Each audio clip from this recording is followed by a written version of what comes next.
was a little kid, I always used to visit my grandparents up in northern Iowa. They owned a huge farm with over 30 acres of land, most of it being cornfields and open plains. They had a few animals, sold vegetables locally, and had this massive red barn in their backyard. Now, I always loved going to their place, especially during the fall season. Their farm just looked so beautiful, and it felt like this amazing escape from reality. I was visiting one fall, and I should mention that I'm an only child, and it would just be me with my grandparents. My parents would normally drop me off for the week, and then come back and pick me up. When I arrived, I unpacked my things in their spare bedroom, and immediately went out to the farm. I loved playing with their horses and cows. They even had these little chickens that would run around. I was playing with one of them when one of the chickens decided to run away from me. My grandparents always warned me not to let them get out of my sight because animals in the surrounding area would kill them. Well, this chicken had a mind of its own, and it just darted out of my hands and into the cornfield. Panicked and not wanting to be scolded by my grandparents, I started sprinting after it. And to make things worse, the sun was setting. There was still light, but the sky above was already turning a dark purple, and soon it would be completely black outside. Now I'm running deep in their cornfield, calling out and cursing at this chicken. It's pretty far ahead of me, but I hear it darting in and out between the corn stalks. I gave it my all, and finally was able to catch up with it, and I caught it. I took a moment to catch my breath, relieved that I would not be in trouble. And as I turned around to head back to their house, I heard a noise. At first I thought it was the wind blowing the corn stalks and wasn't too concerned. But then the noise grew louder, as if someone was stepping on the corn stalks, walking closer to me.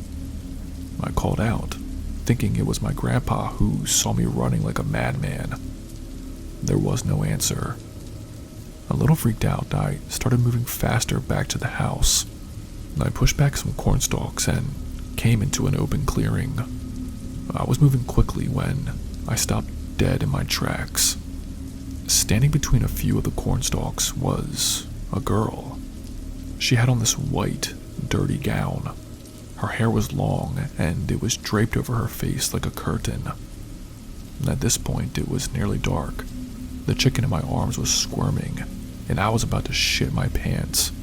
And I've been out here dozens of times, and I know that my grandparents' nearest neighbors were over 3 miles away. I had no idea who this girl was. She steps closer to me, and I can hear her humming. Under different circumstances, it would have been a cute melody, but this was horrifying. She now stood 3 feet from me, humming, and she smelled horrible. It was so bad that I actually gagged.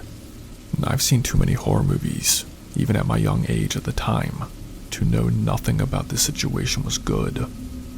Ignoring my primal fear, I just full-on booked it. I ran past her and darted through the stalks. I was running so fast, so scared I didn't care how bad I was getting cut up. I made it back to the barn and threw the chicken back in its pen. When I turned back around to face the cornfield, it was completely black outside. I couldn't see anything, but I had this strong feeling that she was close by, watching me. I ran back into my grandparents' house, completely out of breath. They asked me what was wrong, and I told them one of the chickens got out, but I did not mention the girl. I received a little tongue lashing, but then went straight to bed. When I finally settled down, I forced myself to get some sleep. I want to say around 1:30 in the morning, I woke up with a jolt. I was in their guest bedroom, which was on the first floor. The room was dark, with the only light being the half-covered moon shining in through my windows. I jolted awake because I heard something. It was a voice, a girl's voice, and it was humming. It sounded like it was coming right behind my shut bedroom door. I sat up in bed and looked. I could see the door and the small amount of light that was shining under it. I could see a shadow at the base, not moving, but standing directly beyond the door. I knew if I opened that door, the girl would be right there, waiting to do God knows what to me. Like the coward I was, I pulled the blankets over my head and started praying to God. I prayed all night until I couldn't hear the humming anymore, and eventually fell asleep due to exhaustion. The next morning, I woke up to my grandparents asking me where all the shreds of corn stalks came from. They were directly outside my bedroom, in a big pile. Even then, I played dumb and said maybe I was dirtier than I thought last night and cleaned it up.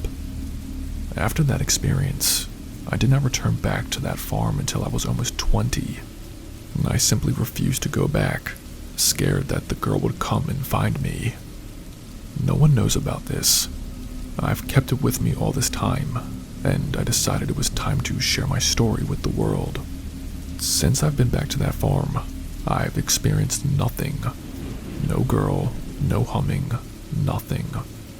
I like to think my prayers that night shielded me from whatever she was. I continue to pray every night, in case something like her ever tries to visit me again.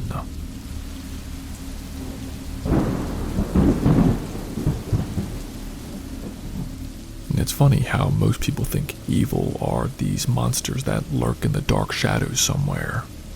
But after my experience, I can now say that's a load of shit. Evil mostly comes from other humans and their decisions. For some background, it was Halloween night in 2020.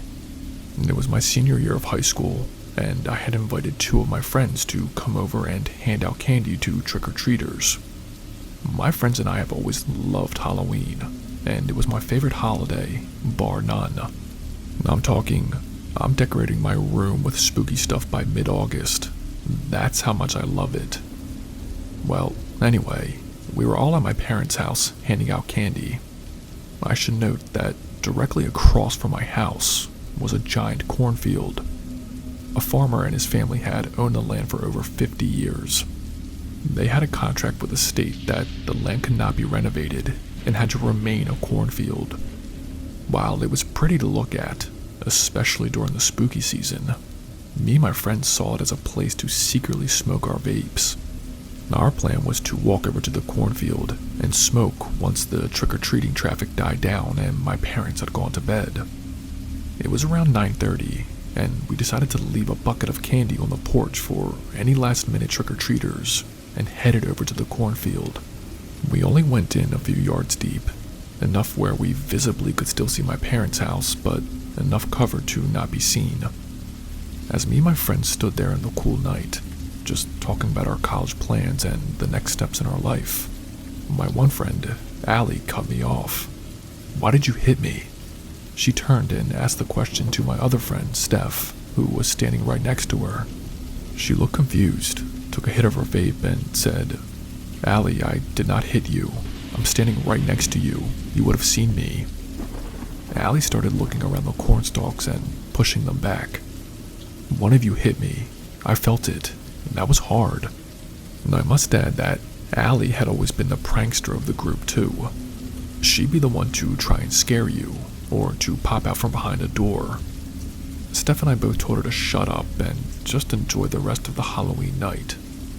We continued to smoke when Allie again cut me off and said, "Guys, there's someone in here with us." She was pointing behind me, pointing at the dark rows of corn. I turned, a little freaked out, and didn't see anything. We started to scold her for trying to scare us, but she said she swore she saw someone walking behind me really fast. We all shut up for a second and stood there in silence, listening to see if what she was saying was true. I mean, I heard movement, but I figured it was the natural movement of the wind and corn stalks. That's it. I decided to take my phone out and shine a brighter light.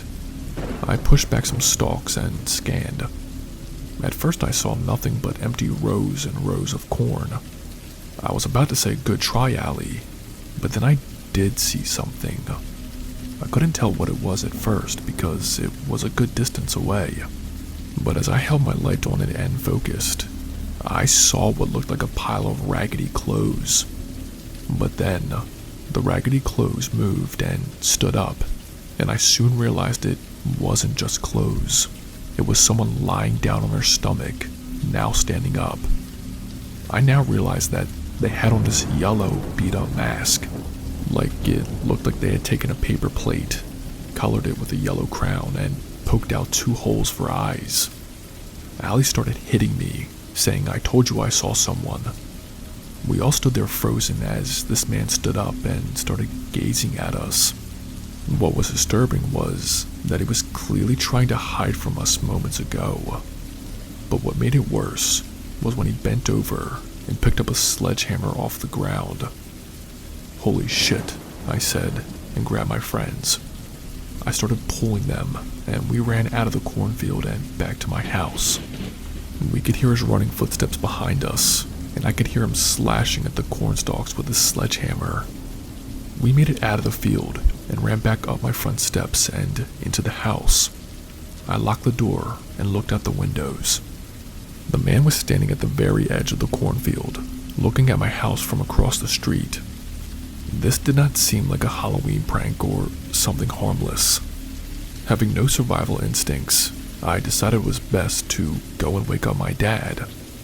He came down the stairs, and I pointed out the window. The guy in the mask was still there, just looking at our house.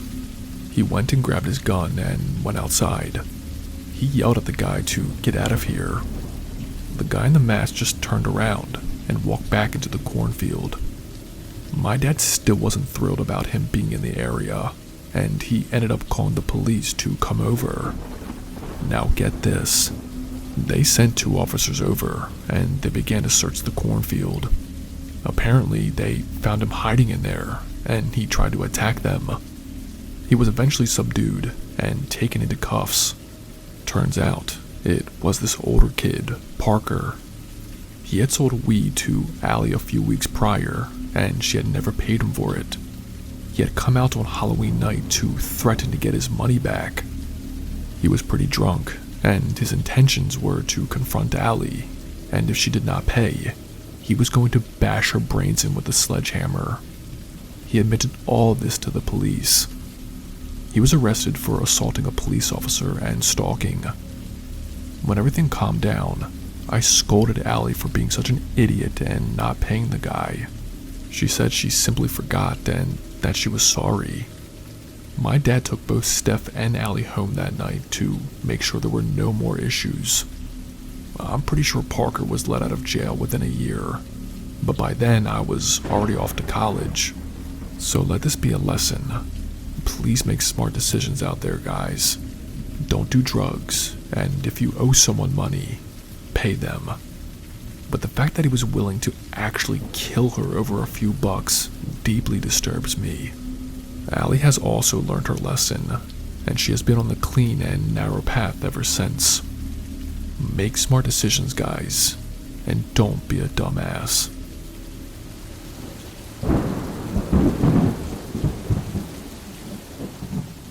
Now, I work at this local place called Shady Farms. It's one of those big outdoor spots where families come during the fall to do the whole pumpkin patch thing, take hay rides, get lost in corn mazes, and grab some cider donuts from the food stands. Normally, it's a pretty chill job. The hours are decent, and it's not too far from my place, so it works out. Anyway, the other night, I covered the closing shift for Cindy. She's another girl who works there with me, and she needed to be home early for some reason. I didn't mind. It wasn't like I had any plans that night.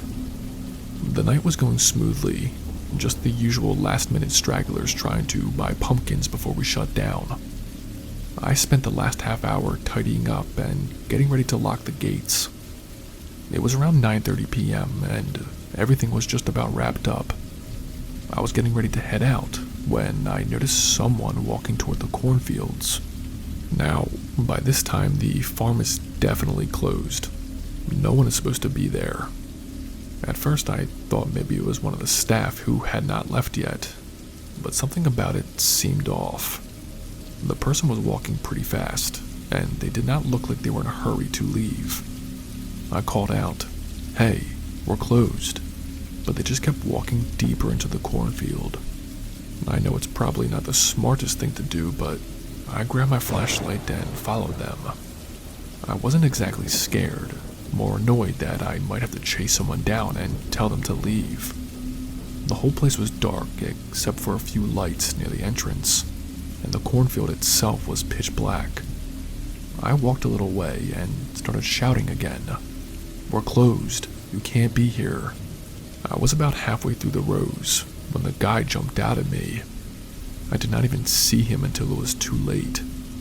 He had a knife, and before I could react, he slashed my arm. The pain was instant, like fire spreading across my skin. I screamed and stumbled backward, dropping my flashlight. All I could think about was getting the hell out of there. I turned and ran, clutching my arm as I tried to make it back to the booth where my boss was finishing up paperwork.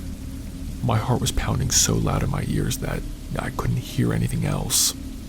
I kept expecting to feel the guy grab me from behind, but somehow I made it back to the booth. I practically fell inside and slammed the door shut behind me. My boss, Tom, looked up from his desk. "What's going on?" he asked. I was shaking so hard I could barely get the words out. I told him about the guy in the cornfield and that I'd been cut. Blood was running down my arm and onto the floor, and that's when Tom's face changed. He jumped up and grabbed his phone to call the police, but by the time they got there, the guy was long gone. Tom helped me bandage my arm, and I drove myself to the hospital. There they gave me some stitches and told me I was lucky it wasn't worse. While I was there, Tom called me. He said he reviewed the security footage with police and figured out who the guy was. It turns out it was Cindy's ex-boyfriend. He had apparently been stalking her for a while, and he thought she was closing that night. He had no idea I was covering for her. The police ended up arresting him the next day. He was hiding out in some rundown house on the edge of town. They charged him with assault and some other charges. Cindy was freaked out, obviously, but she's okay. I haven't really gone back to Shady Farm since that night. I mean, I'm supposed to return in a few weeks when I heal up, but honestly, I'm not sure if I want to. It was just too much. The whole thing just keeps playing over and over in my head, and it's hard to comprehend that I was just in the wrong place at the wrong time. If Cindy had been there instead of me, who knows what would have happened. Anyway, that's my story. I'm just glad it's over, and the guy's behind bars where he belongs. But I'll never look at that cornfield the same way again. Hey, what's up guys? It's Spooky. If you've made it this far, congratulations, you survived. If you did not know, I have an Instagram. Follow me on there so we can connect. I also have a Patreon. On there you'll have direct access to me and can see the upcoming videos, polls, and soon-to-be exclusive stories only shared on there. If that's something that interests you, please consider joining. That's all I have for you guys tonight. Stay spooky and I'll see you in the next video.